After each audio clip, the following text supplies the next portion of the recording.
Ayan. So, natatawa lang ako. Sabi kasi nagtumingin doon na mekaniko, hindi daw to sira. Wala daw sira to, hindi daw to sira. Normal lang daw yan. Hindi daw, normal lang daw yung ingay nito. Yan. So, yung kalansing nito, yung alog. Alam, bato ng lighter. Yan. Normal. Normal lang daw sabi. Eh, yun lang. Yun lang naman. Ay, sa akin lang kanya-kanya tayo ng paniniwala. Ayan, nakita naririnig niyo na ba? Oh. Normal pa ba yan? Yun lang naman.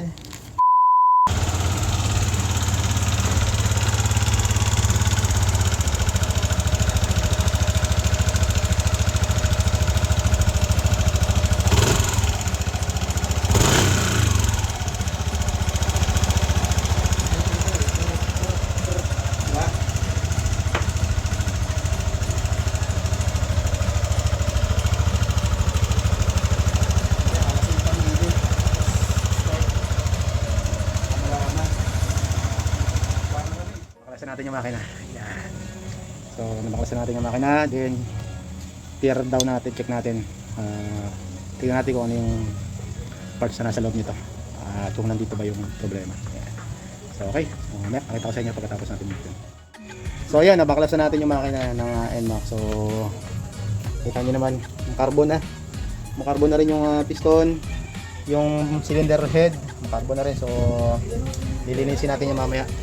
So, nung chinik natin yung mga parts. Ito yung mga parts ng cylinder head, yung camshaft, rocker arm, yan, gear. So, chinik ko nung chinik natin tong camshaft bearing. So, wala. So, smooth na smooth. So, wala kayong maririnig na kung ano man, gaspang o ano. Wala. So, smooth. Walang problema. Tsaka hindi siya. So, yung common issue na mga ganito nadudurog, yung mga bulitas. So, ito hindi. So, okay tayo sa cam.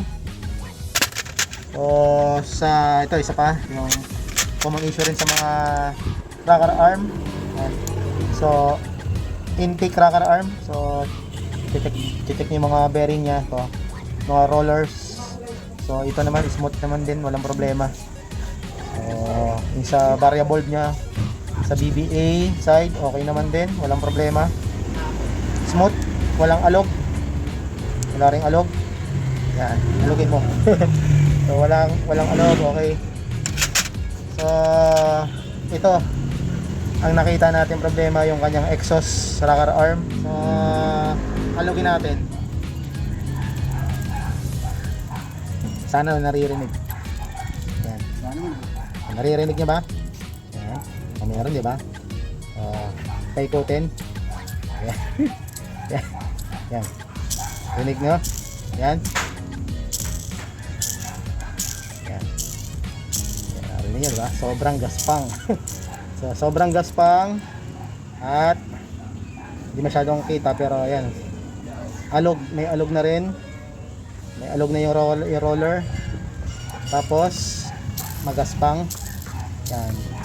So, ito yung nagko-cause ng ingay o parang knocking sound dito sa ating sa makina. So, ito yung isang cause, dahilan. So, gagawin natin. So, siyempre, kailangan natin palitan. Yung mga nakaraan na nilive ko, alam mo, nag-live ako nung nakaraan. So, ang sira naman nun, sa Aerox dito. Yung intake rocker arm ang sira naman sa kanya.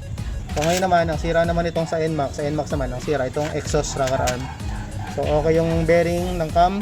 Okay yung bearing ng intake rocker arm. So, ang issue, yung bearing ng exhaust rocker arm. So, papalitan natin ng bago, siyempre, para mawala yung problema. Then, lilinisin natin yung mga parts, itong cylinder head. So, i-cleaning natin mamaya. Tapos i-grinding natin, grind valve yung mga exhaust niya. Exhaust at intake valve, yan. So, pati yung piston, lilinisin natin. Mamaya, lilinisin natin, pababaklasin natin.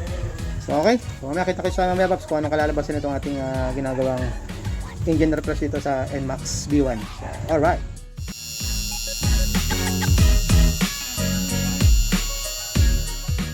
Mga boss, mga paps. So, yan. Nalinis na natin lahat ng mga parts. Yung cylinder head, nalinis na natin. Yung block. So, lahat ng mga mechanical, yung cams, rocker arm. So, yung mga valve natin. So, nalinis at na-grind na natin. Grind valve na. So, yung piston na lang nandun. Isinalang namin yung piston sa cleaner. Dahil, stack up yung ring. So yan, nakasalang na dito sa cleaner yung piston kasi nga stock up na yung mga ring niya. Yung oil ring stock up. Stock up yung oil ring kasi nga marami ng carbon. So mas magandang isa lang sa cleaner para malinis ng maayos. Ayan. So yan, set na natin yan mamaya. Set na natin. Okay. At so ito na yung bagong rocker arm, yung exhaust na rocker arm side. Yan, ito napaka smooth. So kanina natatawa ko doon sa pinagbilihan ni Pops. Yung pinagtanungan niya nung rocker arm, hindi daw sira yung rocker arm. So yan lang, natawa lang kami kasi nga yung pinagtanungan niya kanina, pero hindi siya doon bumili, sa iba siya bumili. Wala silang parts pero sabi hindi daw sira yung exhaust na side na rocker arm. So kanina yung pinakita ko sa inyo sa video, yung makalansing, magaspang, yun. So ito. And so natatawa lang ako, sabi kasi nung nagtumingin doon na mekaniko, hindi daw to sira. Wala daw sira to, hindi daw to sira. Normal lang daw 'yan. Hindi daw normal lang daw yung ingay nito. Yan. So yung kalansing nito, yung alog. Yan. Normal lang daw sabi. Yun lang. Yun lang naman. Sa akin lang kanya-kanya tayo ng paniniwala. Ayan, nakita naririnig niyo na ba? Oh. Normal pa ba yan? Yun lang naman. Yan, so ito na yung bago. Pops, buksan mo nga. Buksan mo nga, para makita natin yung ano. Yan, pala si Pops Edgar. Yan. So, ito yung bago. Kukumpara natin yung bago sa luma. Paano ko papaikutin? Isang hirap, medyo mahirap pag isang kamay lang. Yan. Kita nyo, di ba? Walang ingay. Yan. Smooth. Tapos pag ginawa ka man ng ganyan, no? Yan, dikit natin na maigi. So, wala, di ba?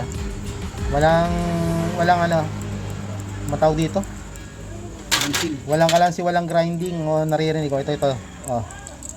Yan. Naririnig nyo? Yan ha. Oh. Yan. Gaspang, di ba? Oh. Yan. Oh. Oh.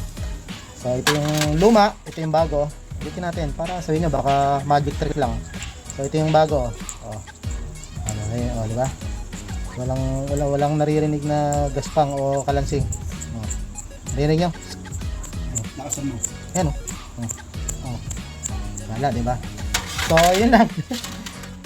Na ano ko lang, so ito yung sira, ito yung ayos kasi bago, okay to syempre.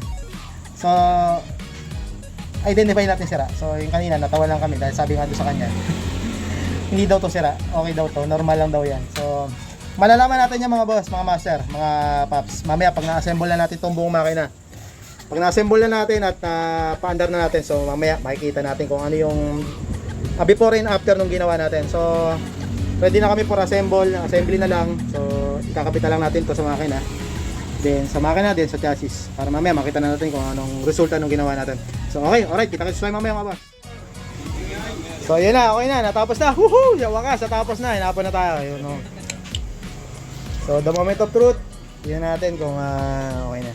Kung wala na yung ingay na kalansing kanina. Okay, so start. Yun o. Yun. Yan mga sir. All goods. Wala na yung kalansing na kanina. So ito yung before kanina. Pakinggan nyo, ito yung kaninang maingay.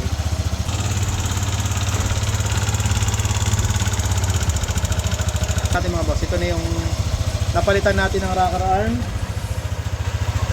So ito yung pinalitan natin. Ito yung pinalitan natin ng parts, yung rocker arm nya, exhaust.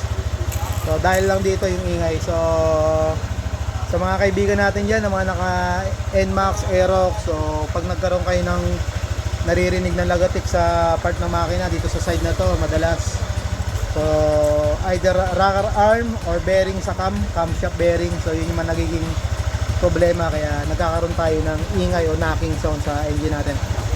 So hindi lang po version 1, version 2, yung mga ibang mga version talaga ng ano, meron din. So, sinare ko lang sa inyo mga bossing, para magkaroon kayo ng idea regarding sa mga ingay ng makina natin, kung ano yung mga possible na problema o nagiging problema kaya bakit umingay. So, ito yung isa sa mga dahilan. So, kung napadaan kayo dito sa channel natin mga boss, lalo yung mga supporters natin dito sa page sa Moto House, pa-support naman ng page natin, Moto House TV. Pa-like naman, tsaka pa-share din. So, ito si Don Arman sa Moto House. Sabi, ride safe sa ating mga biyahe mga boss. Ingat. God bless.